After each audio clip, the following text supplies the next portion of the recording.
आपल्या प्रतिनिधी मीनाक्षी म्हात्रे लालबागहून आपल्यासोबत जोडलेले आहेत। मीनाक्षी, थोड्याच वेळात आता आरतीला सुरुवात होणार आहे आणि विसर्जन मिरवणुकीला सुद्धा सुरुवात होणार आहे। आपण पाहतोय जे मंडळातील जे कर्मचारी आहेत, जे सदस्य आहेत, ते आता या ठिकाणी बाप्पाचं आता शेवटचं या ठिकाणी दर्शन घेताना पाहायला मिळतात। डोळे पाणावलेले आहेत, जड अंतकरणाने या ठिकाणी आता बाप्पाला निरोप दिला असेल। थोड्याच वेळात आरती सुद्धा सुरू होणार आहे। काय अधिकची एकंदरीतच माहिती?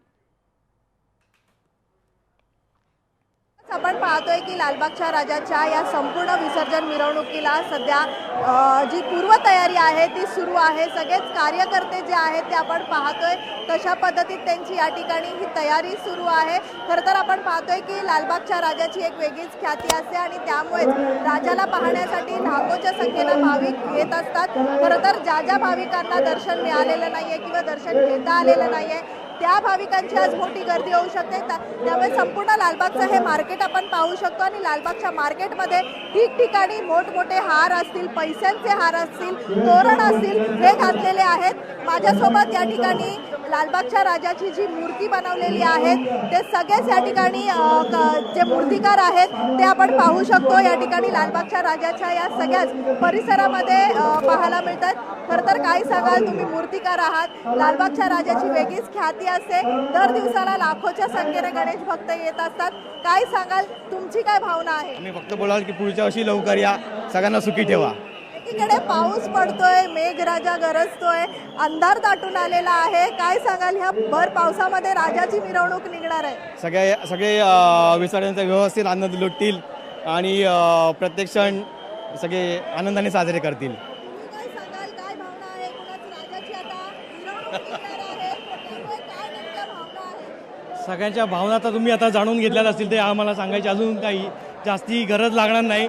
हे सगळे जेवढे पण मागे जे काही दर्शक किंवा जे काही भक्त आहेत तेच तुमची हे आहे।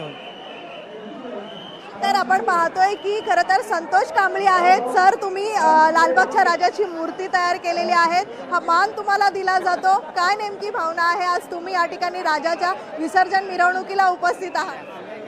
हे खरंच माझ्या आजोबा वाडवडिलांची पुण्याई आहे, जी आमची कांबळी फॅमिली गेले 92 वर्ष लालबागच्या राजाच्या सेवेमध्ये आहे। आज मी तिसऱ्या पिढीतला संतोष कांबळी आणि माझे पप्पा आज गेले 23 वर्ष आम्ही बाप्पा घडवत आहोत माझ्या मोठ्या काकांनंतर।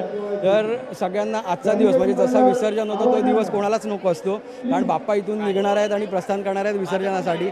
आणि एक आहे की प्रथा आणि परंपरेनुसार, शास्त्रानुसार आपल्याला विसर्जन करणंही तेवढंच गरजेचं आहे। आता लोकांचा परत काउंटडाऊन चालू झाला की पुढचा गणपती कधी येणार आणि परत बाप्पा येऊन आपल्या जागेवरती कधी असं नसतं होणार, ही लोक वाट बघतात। तर हे सगळं खूप म्हणजे मनाला भावून जातं आणि आज ही जी गर्दी आहे तीच आमच्या कलेची पुण्याई आहे। बस असाच तुमच्या सगळ्यांचं प्रेम आमच्या कुटुंबावर राहो, राजावर राहो, हीच मी राजाचरणी प्रार्थना करेन। हातात उंदीर मामा पाहायला मिळतोय, काय नेमकं आज उंदीर मामा का तुम्ही हातात घेत?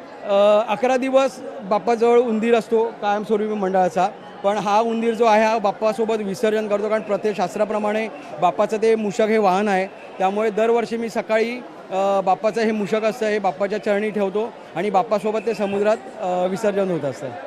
खूप खूप धन्यवाद। तर आपण पाहतोय की सगळेच गणेश भक्त जे आहेत ते या ठिकाणी भावूक झालेले आहेत, कारण लालबागच्या राजाची थोड्याच वेळामध्ये आपण पाहतोय उत्तर पूजा होईल, आरती होईल आणि त्यानंतर विसर्जन मिरवणूक जी आहे लालबागच्या मार्केटमधनं निघताना पाहायला मिळेल। त्यामुळे ठिकठिकाणी ज्या मार्गावरनं लालबागचा राजा जाणार आहे, त्यामुळे लालबाग, परळ, भायका, चर्नी रोड ते गिरगाव अशा सगळ्याच मार्गावरती जल्लोषात लालबागच्या राजाचं स्वागत केलं जाईल। लालबागच्या राजाचा जो मुख्य प्रवेशद्वार आहे त्या ठिकाणी देखील नेत्रदीपकाचं स्वागत जे आहे राजाचा केलं जाणार आहे आणि त्याच ठिकाणी आपण पाहतो की अल्लोट अशी गर्दी आहे ती गणेश भक्तांची जमते। त्यामुळे त्या ठिकाणाचा उत्साह जो असतो तो काही औरच असतो। त्यामुळे मोठ्या थाटामाटामध्ये राजाची ही संपूर्ण अपडेट आम्ही घेतच आहोत। धन्यवाद आपण मिळेल। दिलेल्या माहितीसाठी।